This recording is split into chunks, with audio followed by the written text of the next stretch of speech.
मैं रविकांत सिंह स्वागत करता हूं आपका अपना यूट्यूब चैनल कानूनी दावपेच ज्ञान में। बहुत सारे लोगों का ये शिकायत रहता है कि बैंक लोन के लिए जाते हैं और पूरा अपना डॉक्यूमेंट्स को जमा करते हैं और बैंक जाते जाते थक जाते हैं, लेकिन फिर भी जो बैंक के मैनेजर हैं वो लोन देने से मना कर देते हैं या फिर उसके फाइल को रिजेक्ट कर देते हैं। तो आज हम लोग ये जानेंगे कि इस स्थिति में आपके पास क्या अधिकार है। वीडियो को शुरू करूं इससे पहले अगर आप मेरे चैनल पे नए हैं तो चैनल को सब्सक्राइब करके बेल आइकन का घंटी प्रेस कर दे, जिससे कि आगे आने वाला मेरा हर वीडियो का आपको नोटिफिकेशन प्राप्त हो। दुनिया के top 3 rating agency standard and poor के एक सर्वे के अनुसार भारत में फाइनेंशियल लिटरेसी 24% है।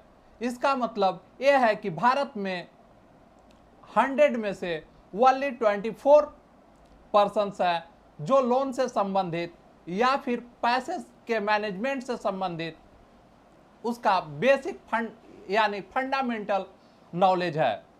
लेकिन आज इससे कोई फर्क नहीं पड़ता है कि आप 24% में हैं या फिर 76% में हैं। आज हम आपको लोन लेने से रिगार्डिंग बेसिक जानकारी बिल्कुल ही आसान भाषा में आपको बताएंगे।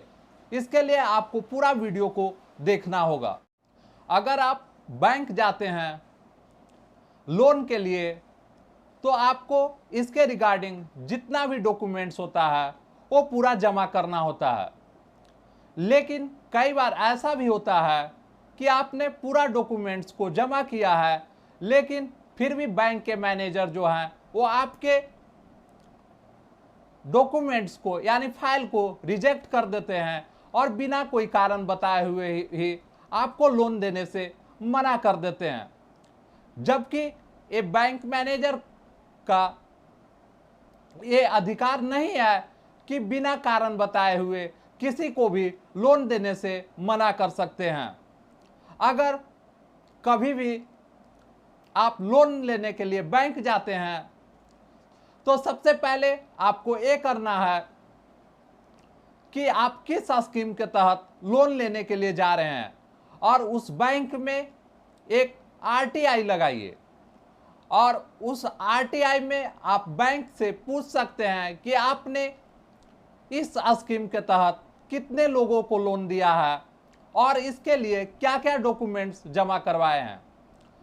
जब आपको आरटीआई का जवाब मिल जाता है तो आप भी उस स्कीम के तहत जितने सारे डॉक्यूमेंट्स हैं आप बैंक में जमा कीजिए।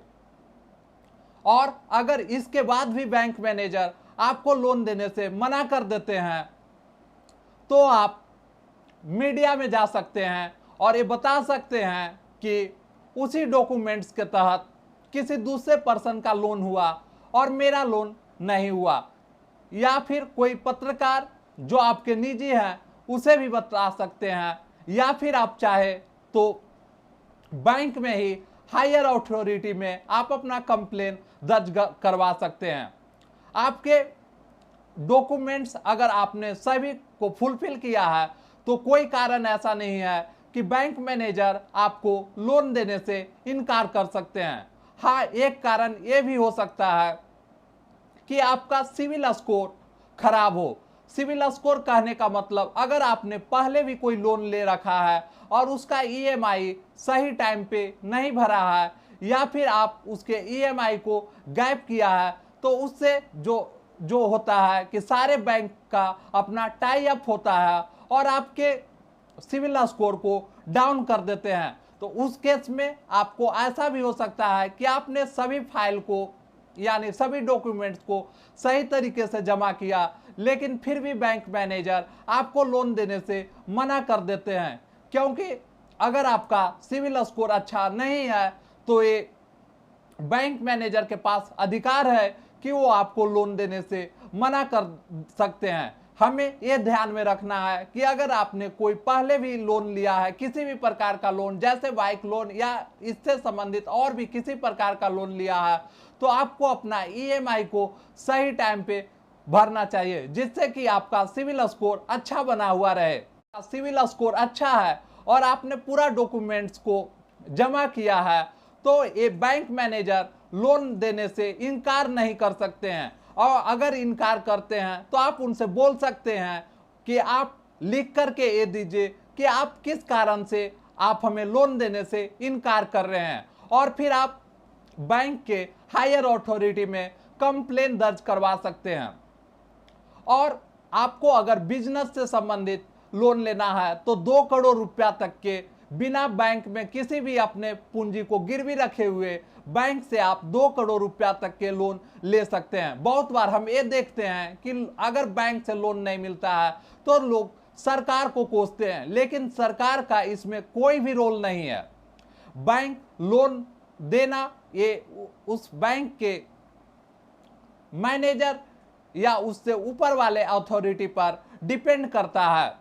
में इसी सब को यही सब प्रॉब्लम को ध्यान में रखते हुए भारत के honourable finance minister Nirmala Sitharaman ने हाल में ही घोषणा की है कि इसके लिए एक स्पेशल कंप्लेंट सेंटर बनाएंगे, जिसमें अगर जो कोई बैंक मैनेजर आपको बिना कोई कारण बताए हुए लोन देने से मना करते हैं तो आप इसमें कंप्लेन दर्ज करवा सकते हैं, और उस कंप्लेन की एक कॉपी कंसर्न बैंक मैनेजर को दी जाएगी, जिससे कि वो अलर्ट हो जाए कि बिना कारण से किसी भी कस्टमर को लोन देने से इनकार नहीं करे। आज का टॉपिक यही था। अगर ये वीडियो आपको पसंद आया होगा तो अपने दोस्तों के साथ शेयर जरूर कीजिएगा। मिलते हैं फिर अगले वीडियो में कुछ इसी प्रकार के इंटरेस्टिंग टॉपिक के साथ। मेरा पूरा वीडियो देखने के लिए धन्यवाद। जय हिंद, जय भारत, वंदे मातरम।